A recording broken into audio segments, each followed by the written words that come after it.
In this video, we will see the best NVIDIA Control Panel settings for the CapCut. So first of all, you need to go to search bar of your Windows and you need to search for NVIDIA. Once you type NVIDIA, you will see the NVIDIA app. We need to go right inside the NVIDIA app first. Once you're right inside the NVIDIA app, you need to navigate to the drivers on the left navigation, and you need to select the studio driver from this drop down because it provides the best experience for the creative apps, which includes the CapCut, and it is recommended to enable the GPU acceleration in the CapCut. So first setting is you need to go with the studio driver. Next, you need to go to the graphics just below the drivers, and right now you can see the program settings and the global settings. We need to go inside the program settings because we want to apply the settings to the CapCut specifically.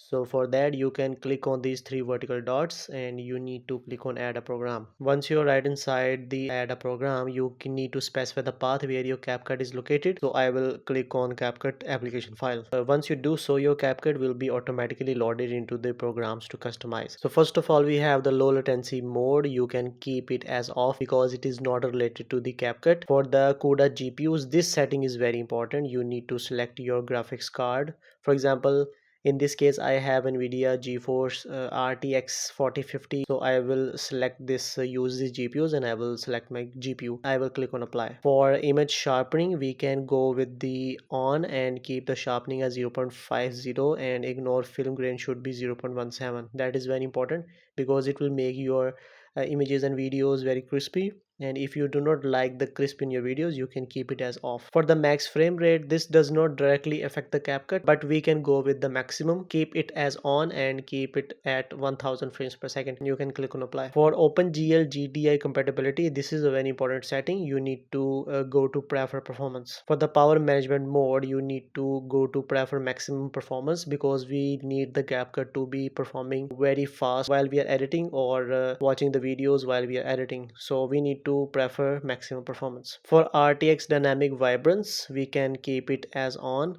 and keep the intensity as 50% and saturation boost up to 20%. It will also make your videos and images very crispy, and you need to click on apply. If you do not like this, you can keep it as off. For the vertical sync, this is not related to the CapCut, but it will make your video render without any disturbance, so we can keep it as on. For the Vulkan OpenGL preset method, we can go with the preferred layered on DXGI swap chain, and we can also apply the legacy settings. If you click on the legacy settings, we can see the anisotropic filtering.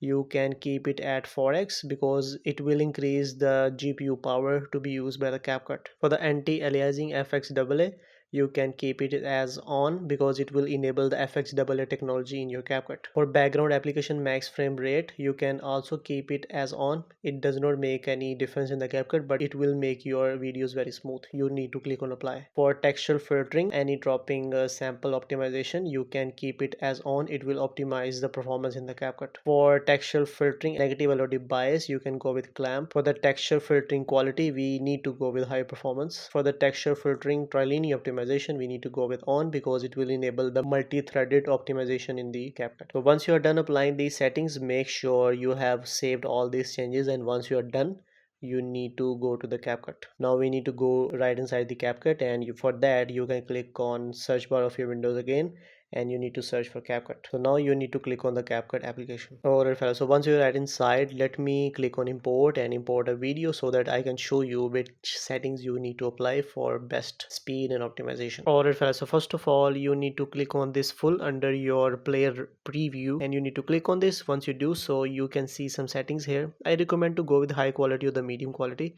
because it will make your preview in your CapCut very smooth, and you can also adjust the aspect ratio as you like. For example, for mostly YouTube videos, we can go with 16:9, and once you're done, you need to navigate to the menu in the top left corner of the CapCut, and you need to go to settings. Alright fellas, so once you're right inside the settings, first of all, let us keep it in the draft, and in the cache settings, you need to click on this auto delete cache from, click on this drop down and select 15 days ago.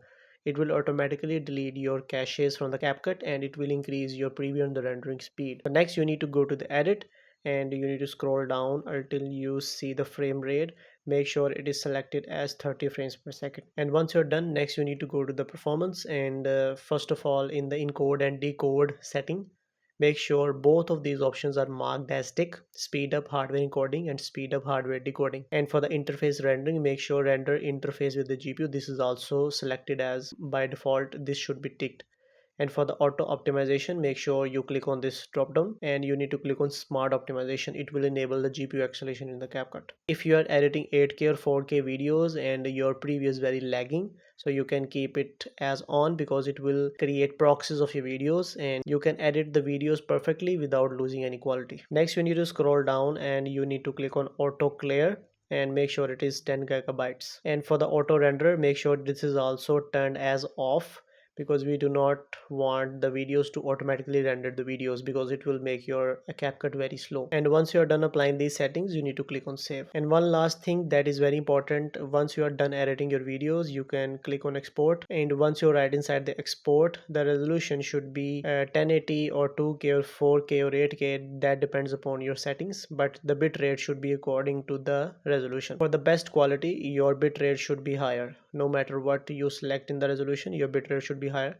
Your codec should be H.264, that is perfectly fine. For the format, you can go with MP4 and the frame rate should be 60 frames per second, because we want the best quality. So that is it. I hope you like this video, and in this way you can create your editing without any disturbance, very smooth with the GPU acceleration enabled. So that's it. I hope you like this video. If you have any questions, you can comment down below.